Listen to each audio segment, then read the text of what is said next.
1.3, fonction du second degré, donc degré 2. Alors, cette année, on va voir des nouvelles fonctions. C'est pour ça qu'on a appelé le module 1 la famille des fonctions.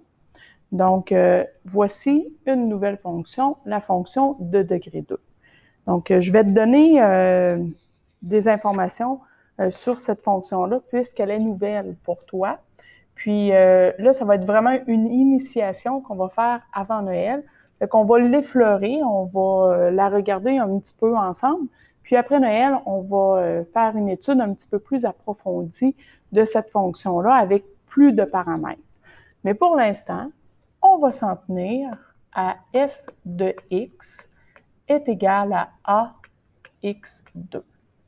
Comme tu peux voir, j'ai écrit f de x. On aurait très bien pu écrire y, ça aurait été correct, mais tu vas voir qu'à partir d'ici, on va souvent utiliser f de x, puis je veux t'habituer à le voir et à comprendre que c'est la même chose que y.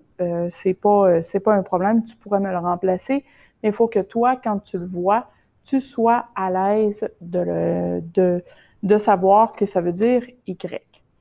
Je te dis comme ça rapidement, puis je vais le répéter parce que ça va être quelque chose qui va être important. Ici, dans mon équation, j'ai un seul paramètre pour l'instant.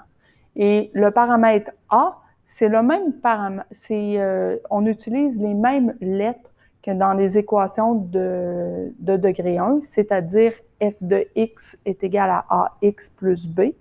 Je te fais un petit rappel dans ta tête. Le A dans la fonction de degré 1, c'est le taux de variation.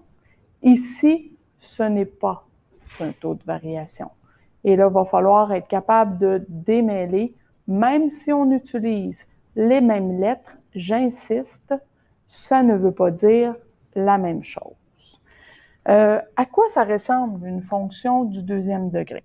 On va aller se dessiner la fonction du deuxième degré de base, comme on a ici ax2, ben, elle peut être tournée, c'est une courbe qui est tournée vers le haut. Je vais la commencer comme ça parce qu'il y a une chose qui est importante, c'est qu'elle passe par 0, 0, et ou encore, elle peut être tournée vers le bas, comme ça ici. À quel moment elle est tournée vers le haut? Elle sera tournée vers le haut seulement si mon A est plus grand que 0. Et elle sera tournée vers le bas, j'imagine que tu me vois venir, si mon A est plus petit que 0. Donc, quand je vois que mon A est positif, ma parabole sourit, et lorsque mon A est négatif, ma parabole baboune. Donc, ça, c'est une image que j'essaie de mettre dans ma tête. Donc, ça va ensemble.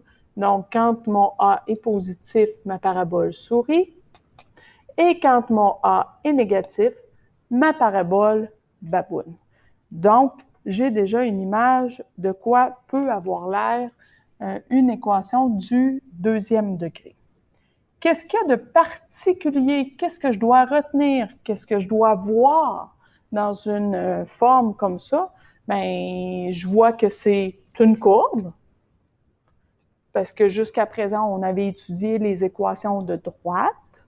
Donc, on a une courbe. Et en plus, cette courbe-là passe par 0, 0. Donc, elle ne passe pas n'importe où, elle passe par 0, 0. Donc, elle passe par l'origine. Donc, on peut dire ça aussi. Ce sont des mots, vous allez voir que je vais insister sur certains mots. Le vocabulaire est super important en SN4 et c'est là que tu vas faire la différence entre réussir des fois un problème et ne pas le réussir parce que si tu ne connais pas la définition, si tu ne comprends pas le sens des mots, tu risques d'être bloqué assez rapidement. Je suis dans une courbe. Alors, si je calcule deux taux de variation, je vais m'apercevoir, et on le fera éventuellement, que mes taux de variation ne sont pas équivalents. Ils sont non équivalents. Donc, des taux de variation, c'est équivalent seulement si j'ai une équation du premier degré, donc si j'ai une droite. À partir du moment où est-ce que j'ai une courbe, tous mes taux de variation, lorsque je les prends, et je te rappelle, c'est quoi un taux de variation? Sans faire de calcul précis, je te rappelle qu'un taux de variation, c'est la pente que je suis en train de calculer. Donc, quand je prends mes 2 points ici, je calcule la pente qui passe par ces 2 points-là. Et quand je prends 2 points là, bien, je calcule la pente qui passe par ces 2 points-là. Si tu observes bien, la pente qui est ici n'a pas la même inclinaison que la pente qui est là. Donc, les taux de variation ne peuvent pas être identiques. Donc, ça, c'est juste un petit truc d'observation pour être capable de voir pourquoi je dis que les taux de variation sont non équivalents.